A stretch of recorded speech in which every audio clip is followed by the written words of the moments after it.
What's up, y'all? We got another suggested fly. This is the Purple Haze dry fly. Let's do it. Alright, this is actually a suggested fly in the live stream. We're going to start with a size 10 standard dry fly hook. I've never tied one of these. I've never fished with one of these. I had to do a little bit of research before tying this one. But this is my variation. I saw a couple videos on how guys do it, and this is kind of my twist on it. So let's do it. I'm going to start off with a purple 3/0 thread. This is just standard Superfly thread. Putting it on the bobbin right now. Thanks for the suggestion, Jay. This is definitely a new fly to add to my arsenal. I guess it originated in Montana. I could be wrong. This is what I heard in one of the videos I watched. So this should work great for trout here in my neck of the woods here in Oregon. And then I know you mentioned you're from New York, so this fly seems to work everywhere. It's basically a purple parachute mayfly, dry fly. So kind of a cool fly. I'm super excited to try it.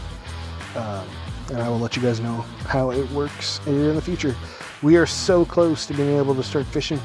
I've just got a few things that need to happen before that, so kind of a late start this year, but it's gonna pay off, trust me. So go ahead and get your thread started.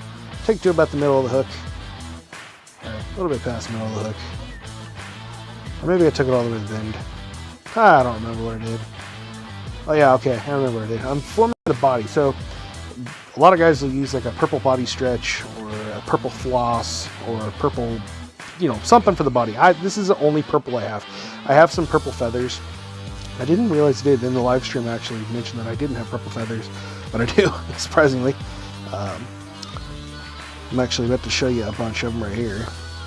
It's almost like a wannabe purple grizzly hackle, but it's not hackle. It's just regular body feather. But I have a few different types of purple feathers that I could use. Boom! Look at that. This is going to be the tail. Cut off some strands of that. I'm actually going to use just the tip of one of them. I'll use the whole thing for the tail. Like that. Adds a little cool effect to it. Just going to tie that on. Apologize if there's background noise. It's kind of chaotic, just kind of like it was on the live stream. But you know what? That's my life, so deal with it. Snip that off right there. And then do some more security wraps. Now this thread that I'm using is super fragile. I'm surprised I didn't break it in this video.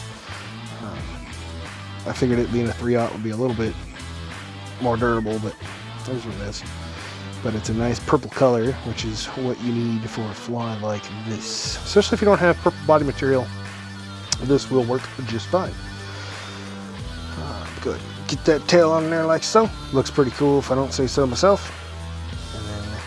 Next thing I'm going to do is form the parachute post with some white deer hair. The videos that I watched, the guys used calf body hair or a calf tail. I don't have one, so I'm using white bleached deer hair. Pull off a bunch of it and then throw it in the hackle stacker, or the hair stacker, hackle stacker. That sounds cool. But I just pulled off some and then threw it in the hair stacker.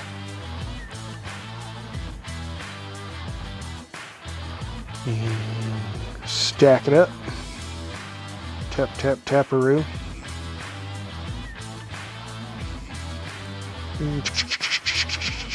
Yeah, voiceover, gotta add the sound effects. You watch guys that do the stacker and they're tapping on the table. It's like anyway, and boom, all the tips should be the same length, like so. Pull them out there, careful to keep them in place. And then I actually have just a little bit too much, so pull off all the extra strands and the fuzz, and then I'm actually gonna pull off a little bit because I got a little much for my liking, but that'll do just fine. Go ahead and take the tips, which are going to be the top of the parachute post, and put them towards the eye of the hook. The post should be about the same size as the hook, and then wrap that in there just like so. Once you get it secure, a few wraps, get it nice and secure, you'll go ahead and snip off the tail end. I like to do an angle, helps make the body a little easier. You got a nice transition. Then you're going to lift that hair up straight to form the post, and then you're going to end up tying a thread dam next to the post. And this will help that hair stick straight up like the parachute. Let's do about 20-ish wraps or so. Look at that. Then what you're going to do, well, what I'm going to do is secure that, or cover up that hair and form my body.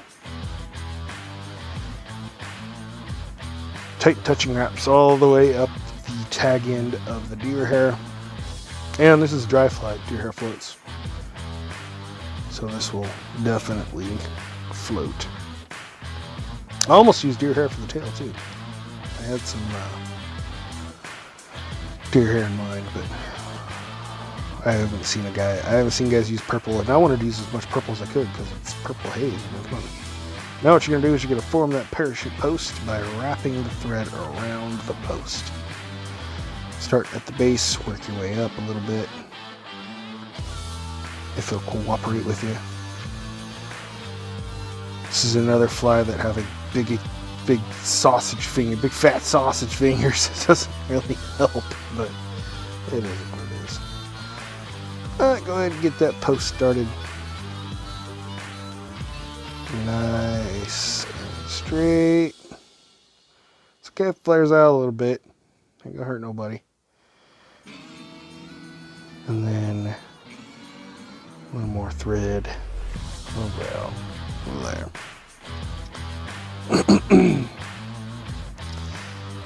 And I believe that the next step on this fly, wow, those two little strands of deer hair sticking up on the front of that hook are gonna bug the crap out of me.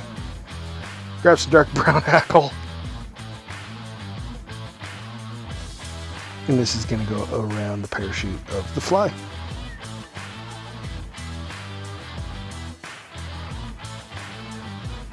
Pull you off a nice strand and then secure it to the front of the hook, and then stick it up and wrap it around the post.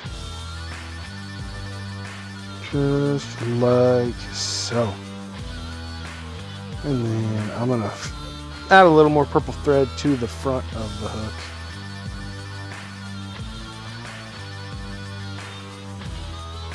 Give it a little more body.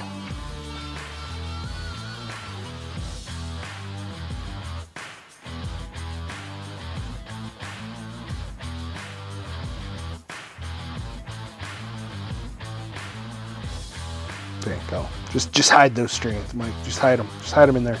I don't need to snap them off. Attach hackle pliers to the tip of the hackle. And then I'm going to wrap that hackle around the parachute. Starting at the base, working my way up, and then working my way back down towards the base.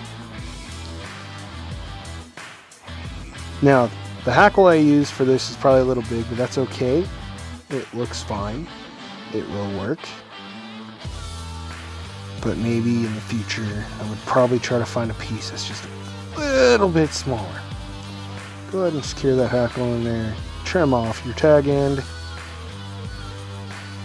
And then pretty much all that's left is a couple whip finishes, or just one. One would work. And it's done.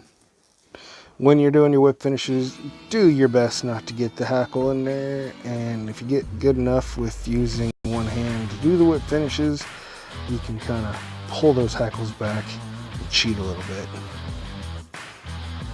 And there's one.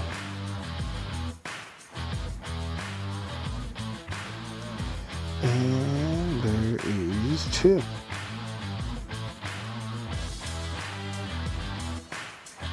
Pow! Snip thread. And you get yourself a Purple Haze dry fly. Not too shabby from the first one, if I don't say so myself. Let me know what you think down in the comment section below. And I will definitely let you guys know how many big old trout I catch on this thing. You might even see it in the video. That's going to do it for this one. Appreciate you guys checking in with me. Alright, like I just said, thank you for checking in with me on this one. Make sure that if you're not already, you hit that subscribe button, hit the notification bell so you know when I post new videos or go live. And make sure you like the videos. Comment down below anything you would like. I will check it out and reply or make a video or whatnot. And share these with your friends and family. Until next time, you guys take it easy, and I will catch you on the next one.